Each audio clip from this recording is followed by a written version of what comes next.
Olá pessoal, vamos dar continuidade à introdução aos métodos de elementos finitos e malha. Vamos ver a resposta do último vídeo e se tiverem qualquer dúvida, deixem aí no comentário.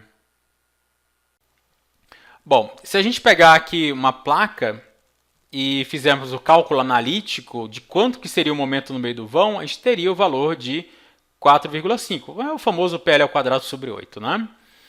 Se a gente fizer uma aproximação por elementos finitos, e aqui a gente colocar só 3 elementos, o valor que a gente vai obter é de 3,94, correspondendo a um erro de 12,5%. Tá? Bom, vamos entender melhor como que a gente chega então ao resultado analítico, mas isso dentro do software. Então a gente tem aqui basicamente a estrutura com 3 elementos finitos. Se viermos nos resultados, elementos 2D, forças internas, a gente vai ter aquele resultado de 3,94, que é um erro de 12,5%. Né? Se a gente mandar recalcular a estrutura,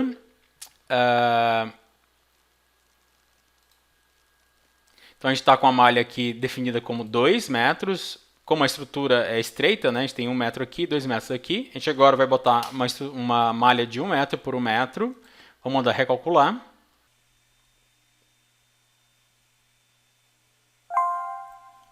E agora, olhando as forças internas, a gente já obtém o valor de 4,5, tá? Que é o valor de resultado analítico. Mas essa aqui é uma estrutura bem simples. Numa estrutura mais complexa, você vai precisar de uma maior discretização desses elementos. Então, de acordo com a formulação do elemento finito utilizado, você vai precisar de mais ou menos elementos para convergir para um resultado satisfatório. Então, para esses elementos finitos do CIA, a recomendação dos manuais é que você utilize um elemento finito de em torno de 1 a 2 vezes a espessura. Esse elemento, essa placa tem 0,2, então vou mandar calcular.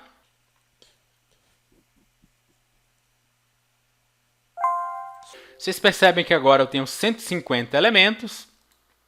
O resultado aqui não teve variação nenhuma e vocês podem me perguntar, então por que eu não posso utilizar sempre uma discretização bem rica, uns elementos bem pequenos? Eu vou botar tudo 1 milímetro.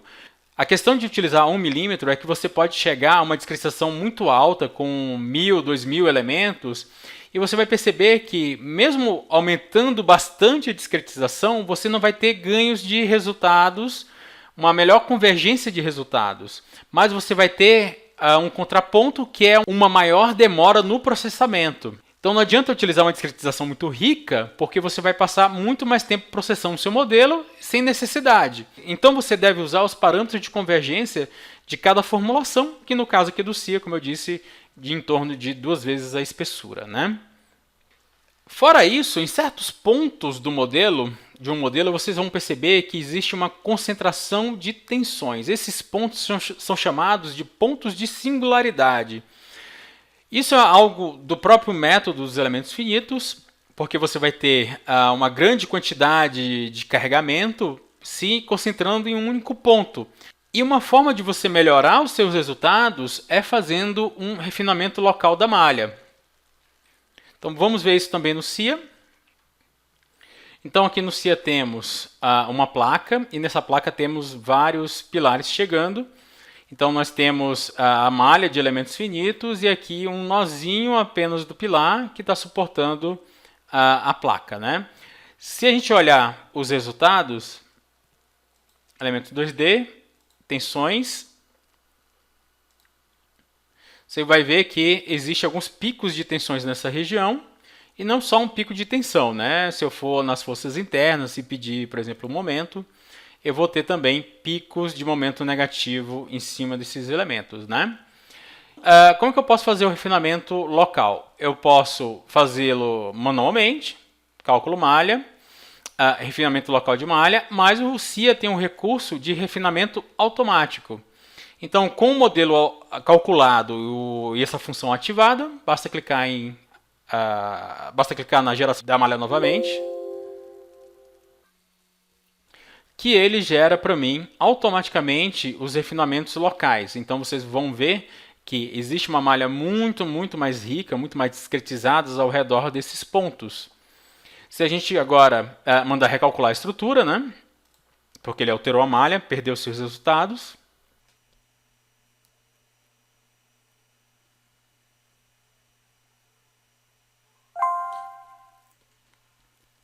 Entrando agora em resultados, vou direto nas forças internas e pedir para verificar novamente. Você vai ver que você tem um pico maior de esforços, né? Isso vocês podem fazer analogia de força e área.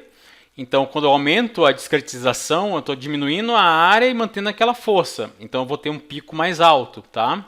Então, quanto mais eu discretizar, maior o pico eu vou ter nesse ponto, tá? Mas claro que à medida que eu vou discretizando, eu vou ter um pico menor, uma área onde ocorre esse pico cada vez menor. E essa área, digamos, é uma área onde eu tenho essa singularidade muito localizada. Então eu tenho algumas metodologias para lidar com esse efeito, mas isso é assunto para outro vídeo. Continue acompanhando o canal da Beamworks e comentem.